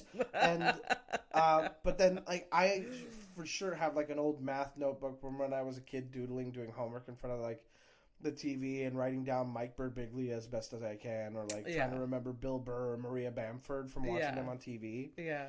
And so, like, I've always been so into comedy. Yeah. And I love comedy so much. Mm-hmm. Nothing makes me happier than a bit that just completely surprises me. I know. And Same. Yeah. I feel like, but that's the thing is, it's like a bit of a curse because all I want to do, like, I would love to just go up and do just the bit.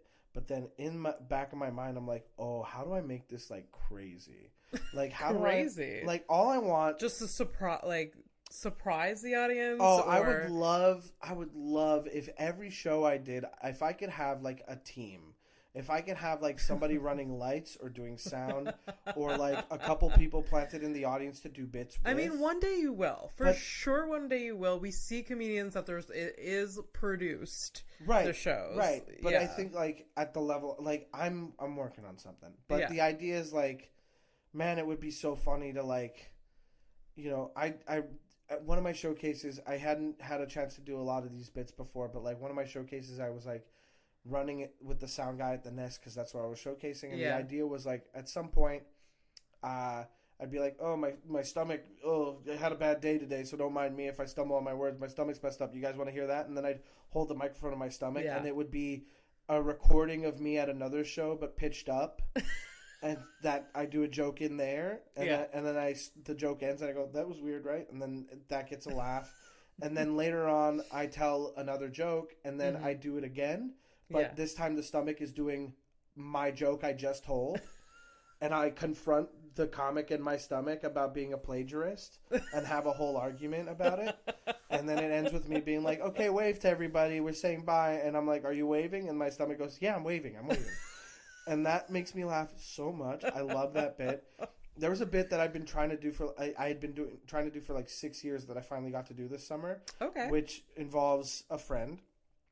I need somebody to be there because the idea is like, guys, I feel so safe with this audience. I would love to try something I've only ever dreamed of. Okay. Would you mind if I've always wanted to try being a ventriloquist, but I can't throw my voice. That's just not part of my skill set. I've tried to learn. It's just not possible. Would you mind if I just brought out a friend here and we pretended he was one of my dummies? And so we brought out my buddy Kyle Bergstresser at this punk festival in Toronto, and where they did experimental comedy, so I got to get away with this. That's really cool. And so I put my arm up Kyle's back, and we did like a ventriloquist routine where he did some of my jokes, but the idea is like, he's going to flub my jokes and turn to me and be like, is this how you say it? Or like, so it's obviously not a ventriloquist thing. Yes. And then at the end, I'm like, okay, give it up for Kyle, everybody. Thank you so much for indulging me. And then we bow. And then I try to get my arm out, and I can't get it out. I'm stuck. Okay. And so we do like a countdown where we're both going to like pull. Mm-hmm. And then I rip my arm out, and Kyle collapses to the floor covered in blood. And my arm is like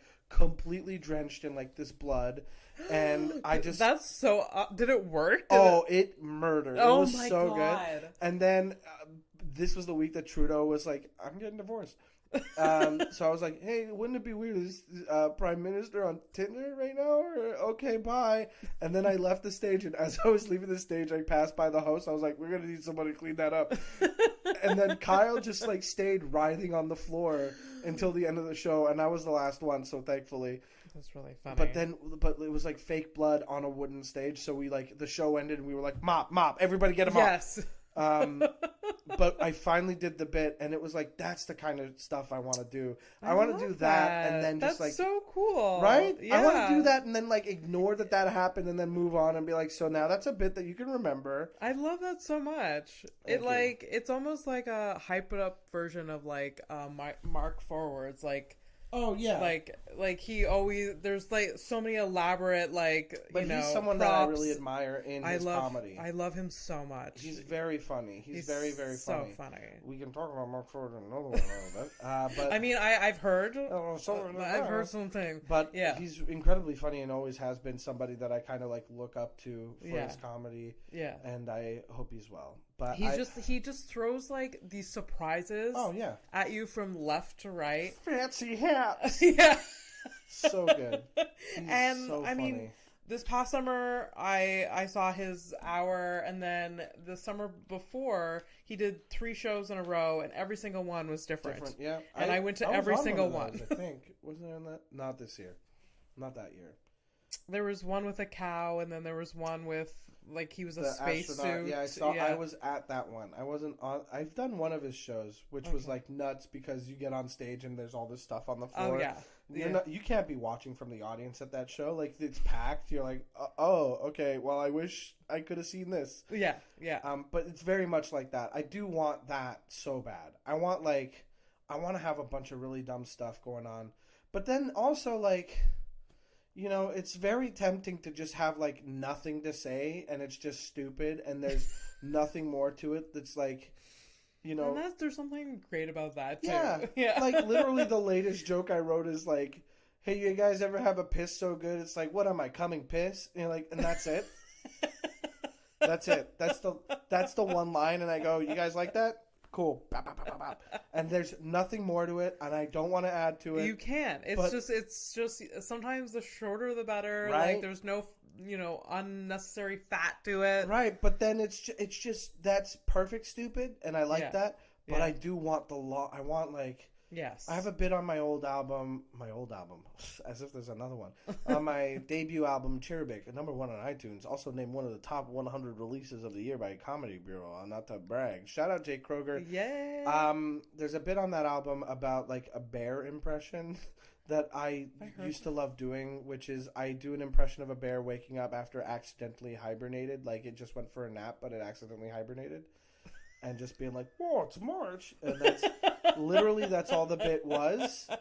And then I go into this long-winded explanation about how important that bit is for me, and that like years from now I do it at this big theater on my last show. And my wife, I take her request and she's like, do that bit from like 50 years ago. And I'm like, sure, just for you, baby. And then I do it forgetting that like there are bears in the audience because they've been civilized and like they are integrated into society, and that becomes like a whole thing. Yeah. I used to like it's this 6-minute long bit that either you're in or you're out, and it was such a risk every time. And I like that's the level of like, oh, I want to do that. Or like I did this bit where I found my dad's old stand-up notebook, and I get really emotional and I like cry.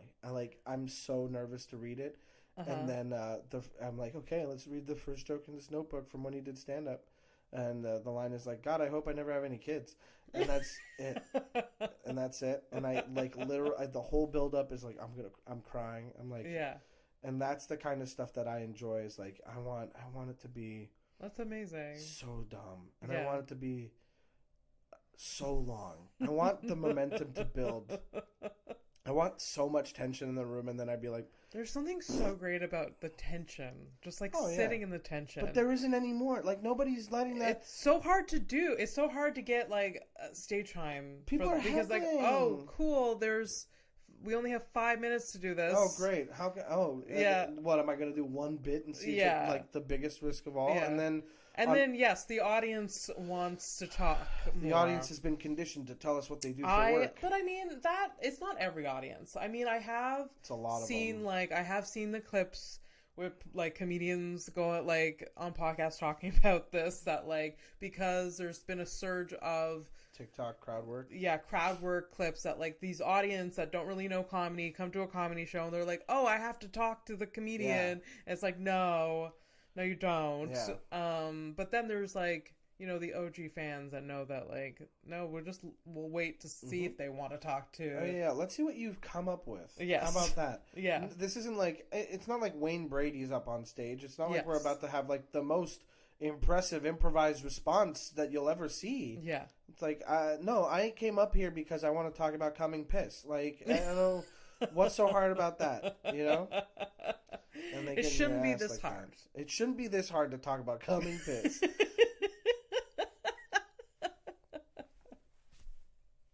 Yes.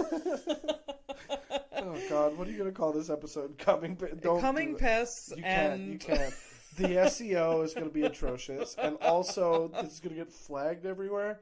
Yeah, no, the internet got so full of rules. Oh my God.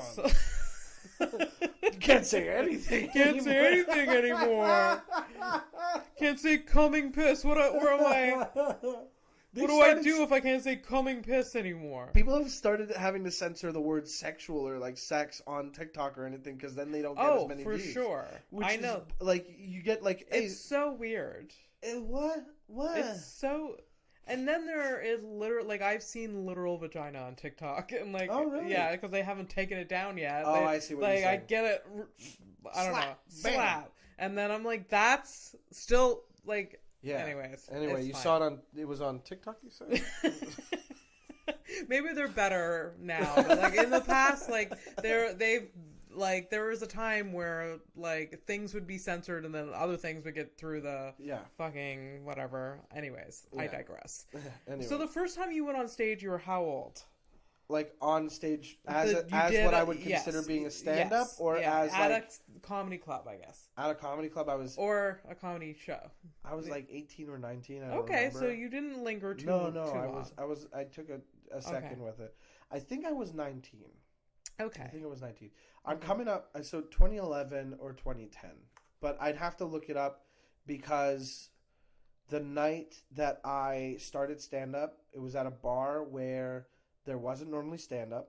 Okay. And there wasn't normally anything happening because the Canadians, the Montreal Canadiens, the Habs, normally had not been doing so well. But this year they were on a heater and they got into the playoffs and they had made it far into the playoffs and they were like game 6 or something where like if they won they'd go to game 7 and they could take it or something. So this was happening all at the same... Yeah. Okay. Well, what bar was this? This was Mad Hatter's before they switched. Oh, yeah. Okay. So Mad Hatter's when they had the stripper pole upstairs.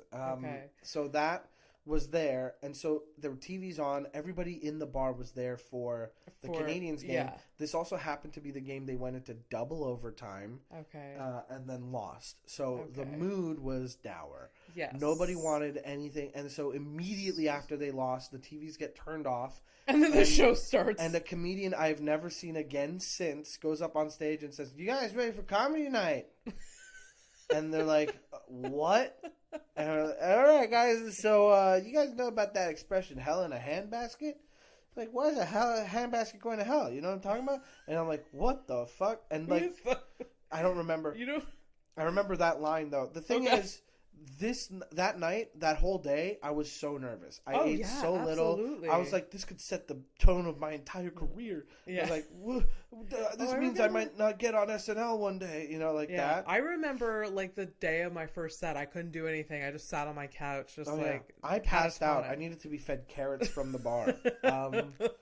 I was like, I need to lie down. I lied down on the pool, like, next to the pool table, there was a bench. I lied down on that. My friends were like, Mike, drink some water. And here's some carrots. They got carrots at the bar. I was like, I'm so whatever. Yeah. And then the show started, and Robbie Hoffman is the first comic that gets brought up. Okay. And I've told Robbie this story before, where I was like, I was still nervous after the host because I was like, he's just a host. He's, people aren't gonna always like them, and he's not gonna always do so good. And Robbie goes up and does a bit I'll never forget, and she goes, "Had a hot date last night. It went well," and that was the opening joke, and I laughed, and nobody else in the audience did, and she just went into the next joke, and I was like, I think I'll be fine. That's what calmed me down. The most anxious person alive. Yeah. Like, Robbie Hoffman going up and being cool as a cucumber. Yeah. After the opening joke bombing in front of an audience who did not give a flying fuck about anything. And then the show continued, and nobody at all did well. No. I went up and I did what I had to do, but there was one woman in the back right corner of the room, and she was like one of the people who, like, the light was on, like there were like only a few lights on, so she was like under the light in a Montreal Canadiens jersey, and she was a bigger woman, and she was just so well lit. And I would do my jokes, and my friends would laugh, but they'd already heard these jokes for weeks, right? So, like, these guys are just being good friends. But this woman was laughing like, and she had not been laughing the whole night. Oh, I love that. And I just saw her, like, giggling and dying to herself. And, like, I was like, I think I'm killing it. Meanwhile, I'm just like, I might have just broken this woman. Like, do you remember your jokes, your first set? I remember... You don't have to, like, repeat them all, but do you remember... I remember one of them. And it was bad. I think So one of them was everybody's talking about this zombie apocalypse, and I've just been training to get through it. Like I've been waking up and chewing on bricks, just so my teeth are ready for what's going to happen. You know, just want to get chewing on bricks. And I remember another one was Weird Jeopardy, where I did like an impression, and then there was one bit. You know what? I don't know if this was in that first set, but there was this one bit where it was, hey, so this is my impression of the winner's speech from the Miss Paranoid Pageant 2012. And then I do this whole thing. It was like, last year, there's a winner of this Paranoid Pageant. She won a whole gown, a sash, and flowers, and she didn't trust them. And like, this was the winner's speech for the Miss Paranoid Pageant 2012. It's a setup, and that's it. And that was the whole bit, was like the setup is the joke is the setup, and all that. And I thought, real clever. And honestly, thinking about it again, might bring it back. Who knows? But that is funny. Right? I like that one a lot. But I don't remember if that was the first show. Okay. What inspired you to do this like weird show at Mad Hatters for the I bullied my way into it. So get this. Bullied your way. So back then I was still performing music, right? I was still like doing acoustic. Like I stopped playing in bands because bands let me down. Shout out to every band I've been in. Not to say it's a nightmare it's logistically a nightmare to get people together and like we gotta practice, we gotta get to this show, we have to have logistics and artists or it just does not. I mean, some of them commit. Obviously, there are bands that commit and exist or whatever. But there were bands that I was in where I was like, look, I will write all the music. Yeah. You will tell me if you like it or you don't. I'll change things. You have to just learn it. We meet up for practice a couple times, and I booked us this show. Yeah. And then like it wouldn't turn out. Like, and the guy that's screaming is like, I wrote these lyrics, and I was like, dude, did you just like read one book and write like 3 lines from that book in here? It's like, no. And I'm like, I've read this book. This is it. You know, so like that was like annoying, and so I just started performing on my own, doing like acoustic sets, and I'd kind of come up to a point where like, oh, do you want to like do this show or this show? And so I was doing acoustic sets here and there, and when a friend of mine was like, do you want to like do this acoustic show that I'm putting on? We can only pay you this much, and it's at Mad Hatters. I was like, how about this? Because I'm gonna go ahead and say that's too little money. I'll do it for that much money if you also book a stand-up show. Mm-hmm. I know nothing about the scene or what stand-up needs, but put me on it. I'll do stand-up for the first time on that show. I'm sure you didn't have to. I'm sure if you went to a show, oh, no, like no, the I know. Nest. I know. Yeah, but you wanted the Mad Hatters. Yeah, because to me, there was such prestige at the club. Okay. Like, even though I'm very much an alt boy and I'm into, like, the alt scene and all that stuff, at the time, there weren't alt rooms in Montreal, really. Okay. Like, no satellite rooms really happened. It was the Nest or the Comedy Works. So Comedy Nest and then the Comedy Works. And then both of them were like, these are the comedy clubs, baby. Yeah. And then, you know. Even like 7 years ago when I started, there was very little alt rooms. There was maybe. Some of them had already been done when you started. Yeah, there was a few. Yeah. But like my first set was at the Nest, and then I did the Works, and then there was Shaka that was happening. Shaka, baby, that was a good one. Yeah, love that room. Shout out Chris Sandiford and Daniel Karen, ladies and gentlemen. Yes, ladies and when gentlemen, I started, it was Dion. Oh wow, you were in the new era. Okay. Yeah, and then it was Sarag era. Yeah, right after that. Yeah, yeah. I loved doing Shaka, even though Shaka's a good room. Was weird. It was. Lights were always way bright, but you know, it's where it was the other place in town you can get away with some weirdo stuff and it would click. Burritoville was. I've heard about Burritoville. It was like before my time. There was such like a weird golden era of Burritoville. Burritoville in Montreal, like it's this like vegetarian burrito place that upstairs. I ate there. Oh yeah, it's a great spot. They like did amazing quesadillas. Yeah. But they were a vegetarian burrito place that had a second floor where they were like, yeah, we'll do comedy here. Yeah. And they did, and it was packed so often. That's so cool. Like there was a bar upstairs, and for a while, what happened was like comics would come out to watch the show when they weren't on the show. Okay. And so you would be performing. That's interesting. Cause that doesn't really happen. But it's like the vibe was great. Okay. People were there performing, not just for the audience, but because they had their peers to like impressed. They were like, my peers are here. I want to make them laugh. Yes. Let's do something crazy. Yeah. And that's the thing that happened was like some people did such crazy shit that I will never forget. Like this one guy showed up and he was like, I'm going to be telling some jokes and I'm going to give away some money. And then somebody laughed. Somebody laughed. He gave that person $50. And then they were like, what? And then he's like, okay, so here's my next joke. And then you watch the audience kind of like lean in. And he does this like truly atrocious joke. And you see what integrity is in the room. Yeah. And some people are not laughing. Yeah. And some people are. And then the fun ones were the people who start laughing. They go, and that was one of the funniest things I've ever seen. That guy doesn't do comedy anymore. But it was like an era where you had like comics on the come up, like really taking it seriously. Yeah. New bits, refining older bits, taking risks in this room that like genuinely wasn't like much. Yeah.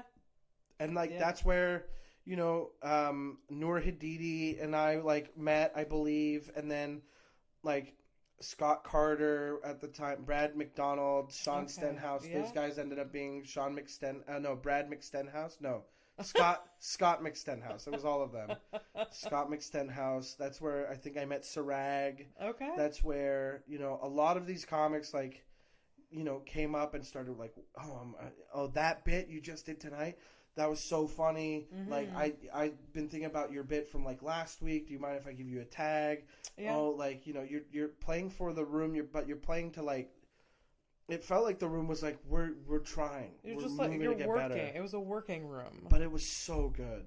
That's so amazing. I missed that. That's so fun. I missed that. I'm adjusting the mic because I'm going to move again. Know? Pardon? I'm just adjusting the mic so I can move again. Yeah, these chairs suck you in. And then you're sitting in a weird spot.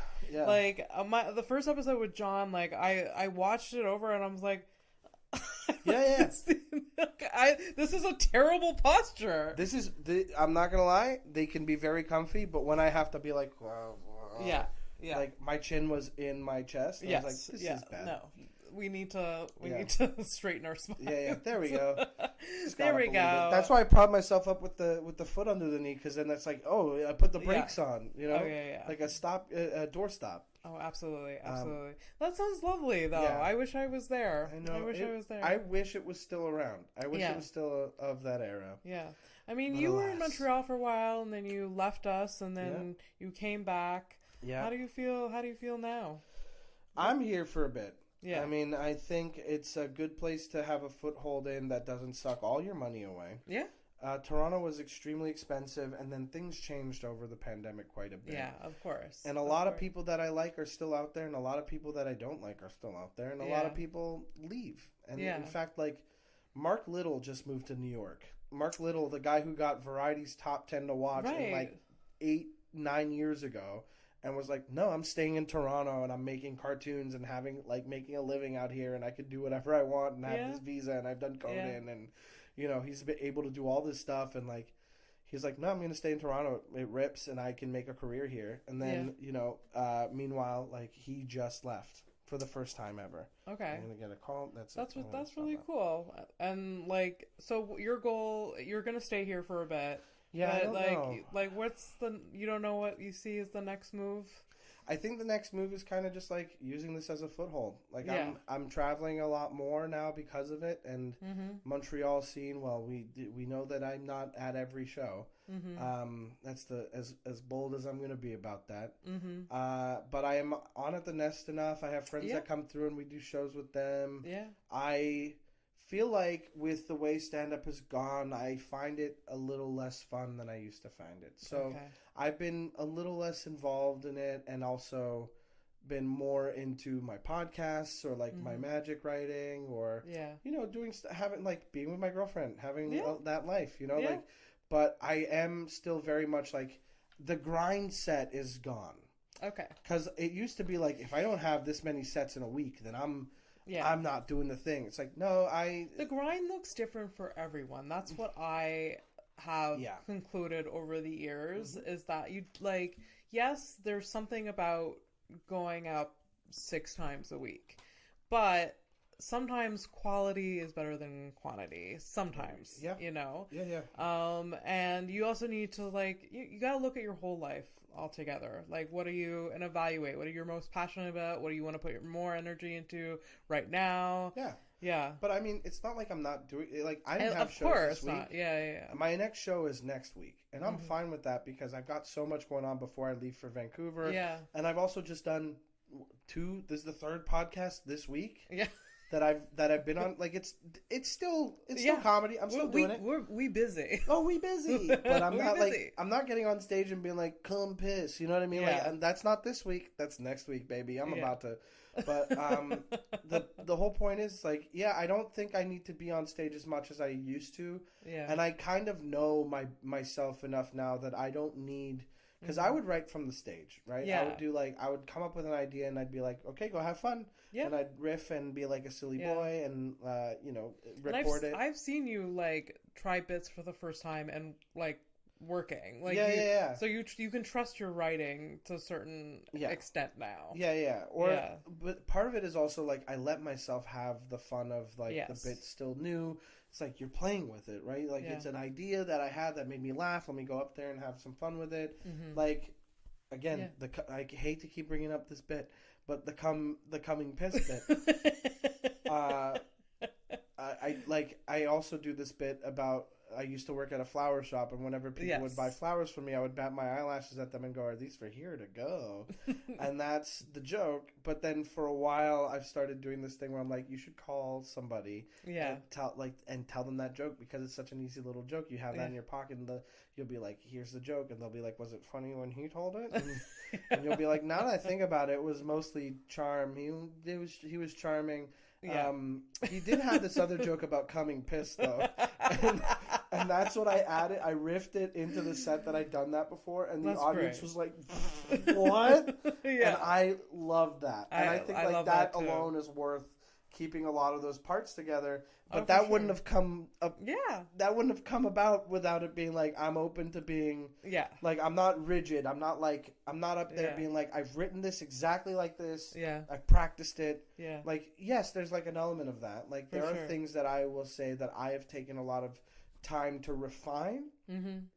But the early days, I'll get on stage, I'll be silly, I'll have fun with it. Yeah, but I don't think I need to be on stage as much lately. And when I am, I know what I'm looking for now. Yeah, absolutely. Yeah. So one of the most fun I've had on stage recently was Zach shows. So we had a couple Zach weeks ago. Toscani, Zach Toscani, shout out. Mike and I did a few shows with Zach. He was in the area. Stressful week for us in some areas, so we won't go there. But we did 3 shows with Zach Toscani. A lot of driving. They were a lot of traveling. No, we did 4 shows. 4 shows. Yes. 2 shows in Ottawa. Yes. Montreal, then Howick. We were supposed to have 3, but then there was a house show that he picked up out here in Ottawa.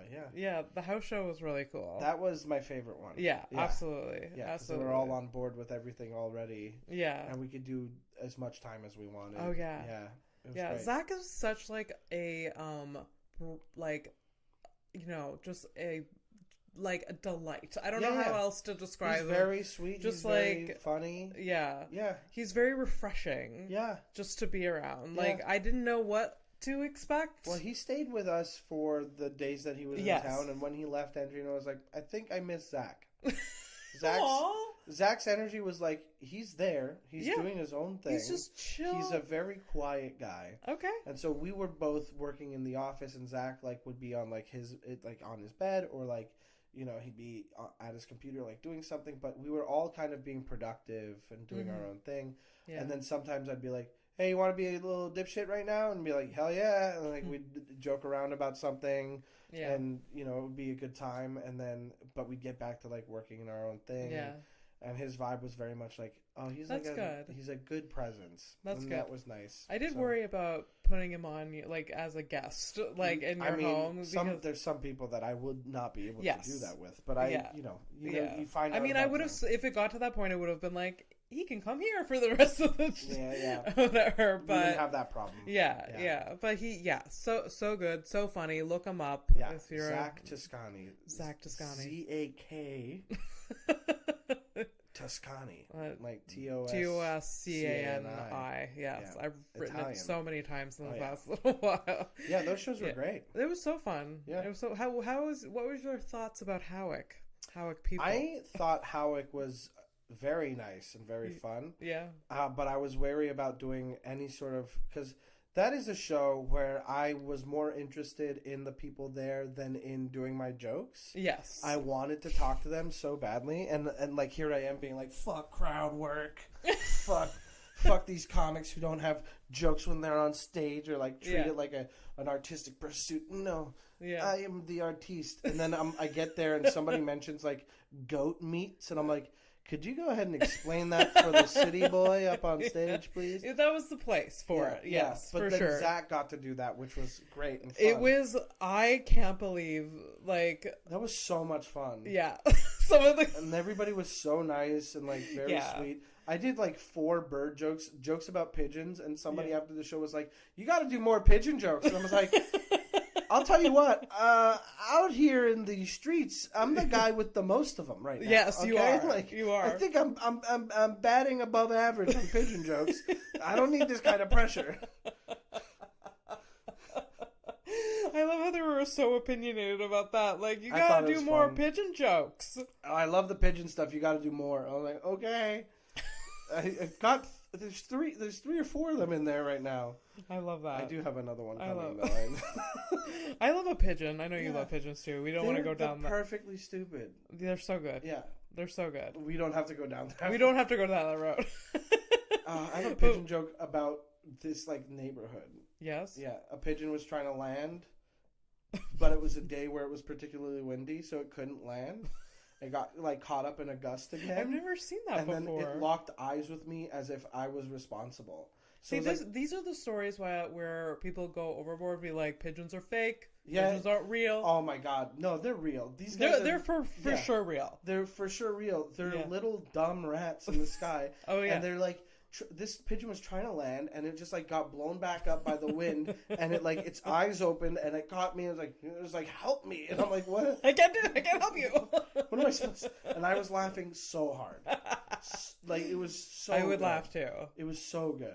Yeah, I couldn't believe it. I've laughed a lot at squirrels before too. Oh yeah, those little guys. Yeah, there's squirrels in NDG have a different energy. They really do. There's different like areas in Montreal that like there's different energies. Just like different people, different energies, different squirrel energy. When we lived in this neighborhood, we would go to Cherubic Park a lot. And we'd come up on these squirrels, and they would like post up on us, and I was like, I can't call it. We were like, hey, Ricky. And like 3 squirrels turned around. Yeah. I was like, okay, so you're all named Ricky. So we start calling squirrels Ricky. We've been calling squirrels Ricky. Let's go see years. The Ricks. Yeah. The Rickies. Ricky. And then one will turn around. I was like, yeah. Just like I love Sarah Silverman's jokes about squirrels being like little crackheads. Oh, okay. I don't remember. Oh my god, she has the best joke about squirrel. Anyways, okay. She's in a bit of hot water. Okay, we're not going into that either. I haven't heard that. You can tell me about that. Oh, it's on Twitter. Don't just like look at. Don't do it. Don't. We're not talking about it. I can't. So you've probably performed with most of the big name comedians. A lot of them. I performed with a bunch, but I wouldn't say like. Do you have like a favorite experience? Let's see. I don't know. I don't know that I do. I think I could tell you about one of like the most validating experiences. Okay. Because like Kyle Kinane is my favorite comedian, has been for a while, and he's very good. Yeah, I love him a lot. So funny, and I think so. Kinane is he's my favorite comic, and I met him at Just for Laughs when I wasn't on the festival yet. Okay, and I went to see his show every night it was on. Mm-hmm. But one night, and knowing me, I brought a spare shirt to change out of in case I got... Sweaty? No, I got a hot dog and I got mustard on it. It's exactly what you think it would happen. And I was like, at least you come prepared. You don't walk around like a slob. But I'd been there the whole day, so I took I took the subway down from where I parked elsewhere, and I took it down, and I had my backpack with like a new shirt in it and like all this other stuff I would need. I got a hot dog on the way to the show. I get to the show, and the upstairs balcony is empty, right? So it's like I don't think they were like opening it to people with like I think it was just like, what people weren't there yet for it, and I was like, perfect, no one's here. Let me get to this corner where like this old bar is. I'm gonna change my shirt, and while I'm changing my shirt, it's like in direct sight of where the green room opens up to. So like the green room at this place was just like a curtain above the stage. Honestly, it was Catacombs was an experience. Oh yeah. And so the green room opens, and guess who locks eyes with me shirtless is Kyle Kinane. Yeah. And he goes, and he goes back into the green room, and I'm like, oh fuck, This was like in shape Kyle Kinane or before like I mean, he's always been, but he's slimmer now, I find. Yeah. Anyways, it doesn't matter. But he's always been around that, but like when he had to cut back on drinking, it helped a little bit, but he's always been like I don't think of him as a portly guy at all or ever been. But anyway, Kinane did see me shirtless at the show as somebody who he had not. Oh, it was understanding the opposite, that you walked in on Kyle Kinane shirtless. He walked in on you, okay? No. He walked out of his green room. Where I'm on this balcony just changing out of a shirt. I'm a guy attending his show. That's really funny. And I was like, that's actually really funny. I had just met him like the night before or something, being like, you're one of my favorite comedian. I can't believe I'm going to see you this week. Yeah. And so like that happened. I was like, fuck, okay. And so over the course of like the next festival or like over the course of the rest of the festival, I'm hanging out with him. I meet people. It's great.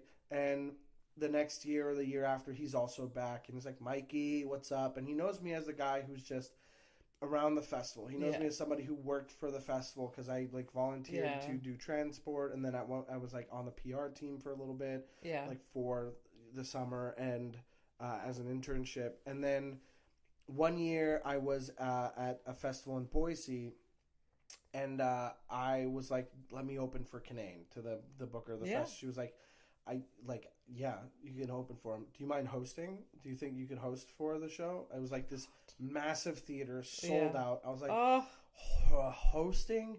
She was like, here's the thing about hosting at this theater for an audience that's sold out and ready for the show.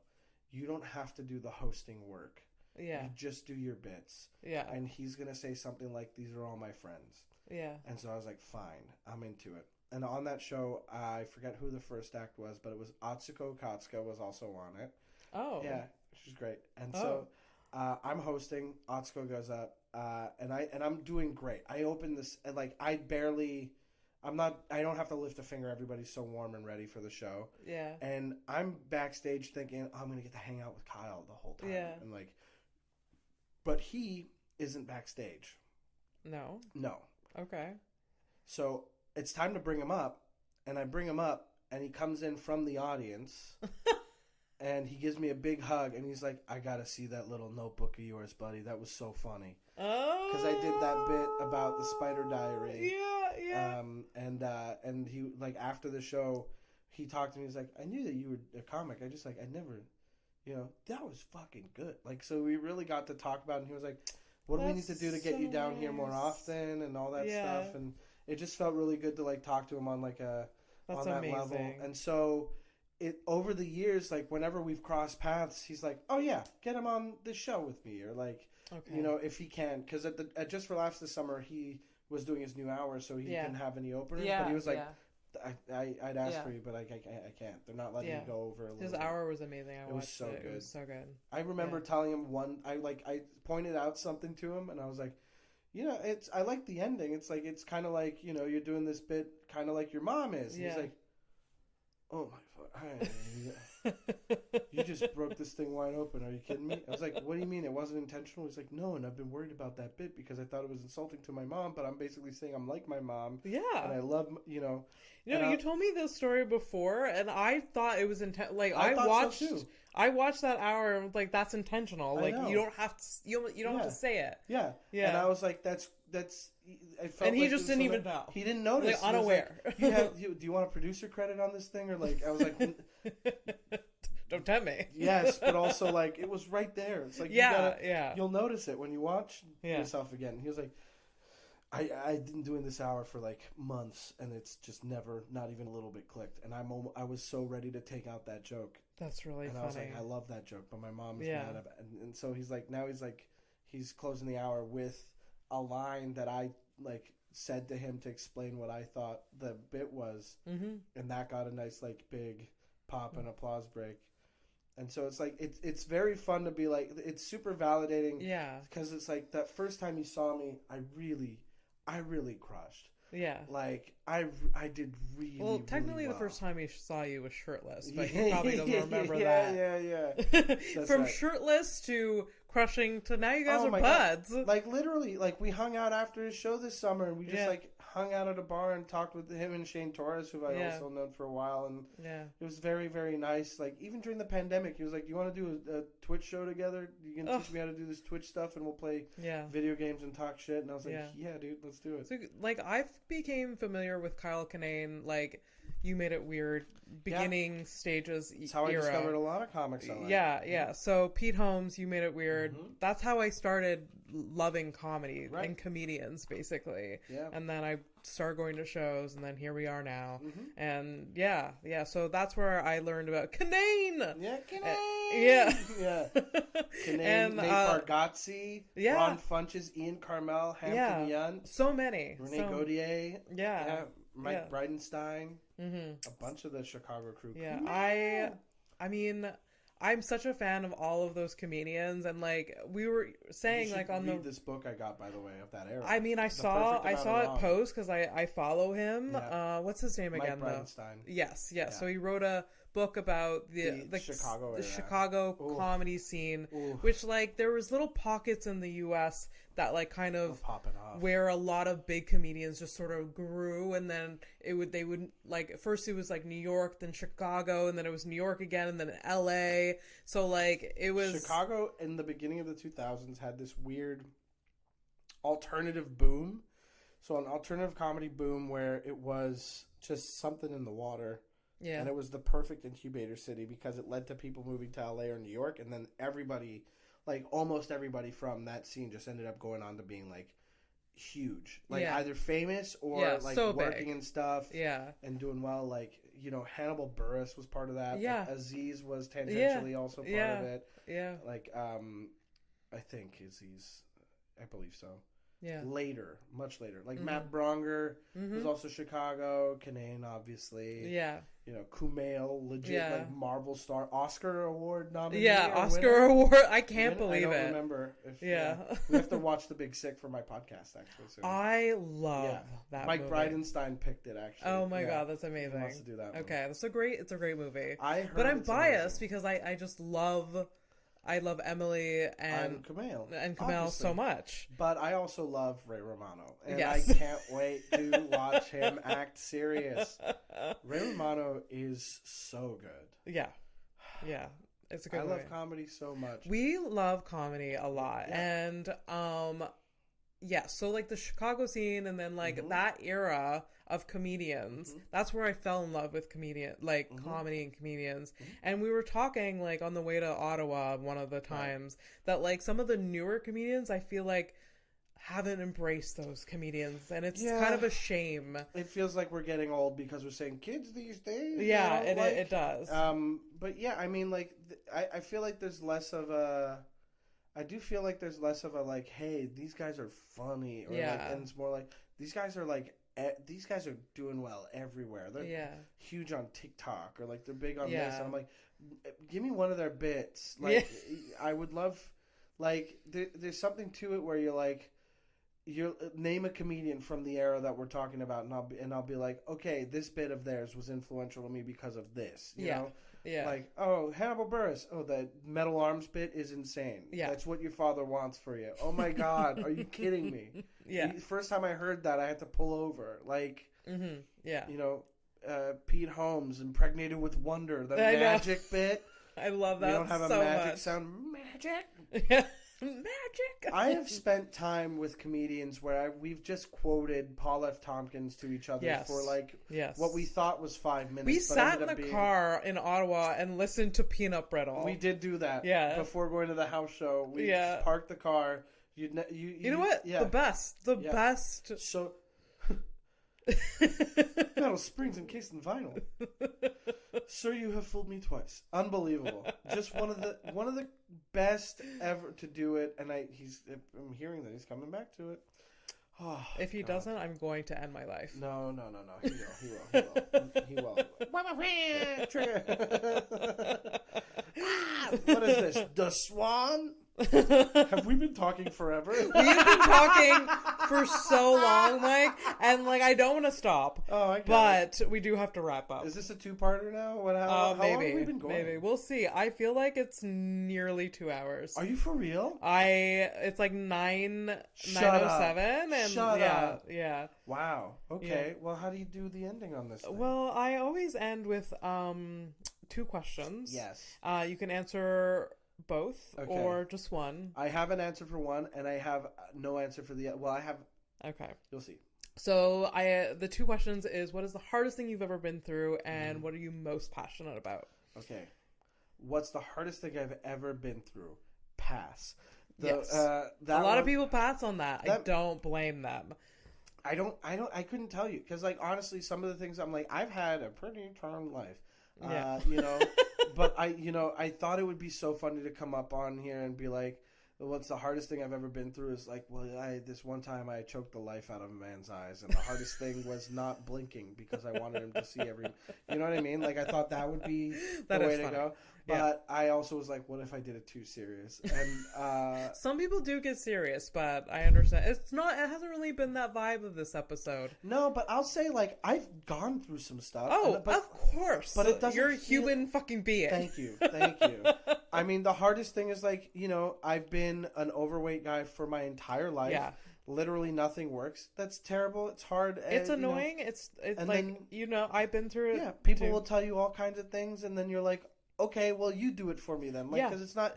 Then you'll see it doesn't work. Yeah. And so But then the other thing is meanwhile I'm thinking back, what's the thing that I've gone through? It's well, I've been at a party where a Molotov cocktail was thrown. Is that something that it wasn't hard? I felt yeah. And, it was in high school. It was a whole story, not worth telling right now. But you know what I mean. So it's not I've had a fine time. I'm okay. Yes. But what am I most passionate about? We've been talking about it this whole time. Yeah, comedy. Yeah, comedy, and straight up I think I'm most passionate about comedy. I have such great passion for Magic the Gathering. Straight up, great card game. I am in love with creativity and wonder. I think those are the things that I like. But you can tell that it just it just sets a fire in you. Thank you. Yeah. I do think another thing that I'm passionate about is I want people to be kind and happy. Yes. Even though I'm such a confrontational and fiery bitch, I will say, again, coming back to Kinane, he says on Whiskey Icarus, check it out, great special. On Whiskey Icarus, he does this bit about a couple having sex next to him on the plane. Yes, I remember this. Yes. And he says, now look, I'm not on this, he goes, now look, I'm not on this earth to be a goalie. As long as you're not hurting anybody, I'm here to either help or get out of the way. And I think that that's such a good way to live your life. And also, on the other side of that same coin, it means that if somebody is hurting somebody, it is if you can help. Yeah. That's what it comes down to. So I'm very passionate about speaking up. I'm also very passionate about, if I feel like I'm thinking about you and I think nice things about you, I'm going to let you know. Yeah. I spend days where I'm on Twitter, I'm this band put out a song I can't stop singing to myself last year. Let me message them. It's so easy and nice to make someone's if you're thinking a nice thought about someone or something, it's so easy to pass on that little bit of joy to them. Oh yeah. And it'll make their day. If I had money, I would send so many stupid little gifts to friends. Oh yeah, same. I would love to have a bobblehead guy and just that's the goal. That's the ultimate. It'd be so good to have I have a bobblehead guy. Bobblehead guy and bobblehead money. Oh yeah, bobblehead money where it's at. You ever have oh, I'm just gonna text my friend I love you. Like, isn't that, hey, just do it. Just do it. Like, it's one of those things where, like, whoever isn't receiving it well, yeah, they will eventually. Like, I think it means so much more to, like, understand and know your love. Like, sometimes somebody's going through something tough and you'll reach out and be like, hey, I am here. Yeah. And that's nice to be there for them. But in their day-to-day when, like, nothing is pressing or nothing is going on, like, I love just reaching out to somebody and be like, hey, I thought about you today and it made me happy and I hope you're doing well. I love you, buddy. Anything you need, you know? Absolutely. And it's just, I think that that's a big part of who I am. That's so shout out to Sean Jordan for being the other guy out there doing the same thing.